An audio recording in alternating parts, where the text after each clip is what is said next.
Hi, it's Brian 2. It's 7:45 in the evening, August the 7th, 2022.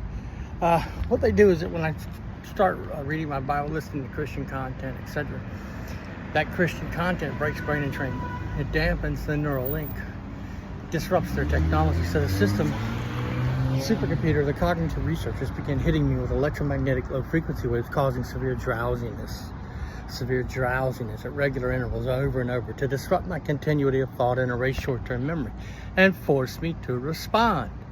Synaptic responses for whole brain emulation, the breaking the brain of the victim down to the synaptic level. I have no choice but to respond if I want to try to function and survive and overcome the torture, but that's a game. Victim is forced to play the game to function and survive. It's hyper game theory, non-cooperative gaming theorem. So I can't read my Bible because they're just hitting me over and over and over. I just begin to nod off, whether I'm laying down or whatever.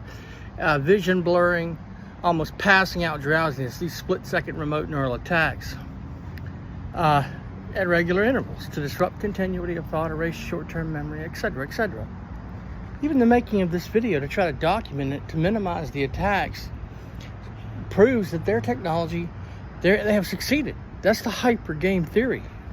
So I'm just I've had to go buy energy drinks to try to listen to my Bible. And that's what they do. They force the victim to respond, to function and survive.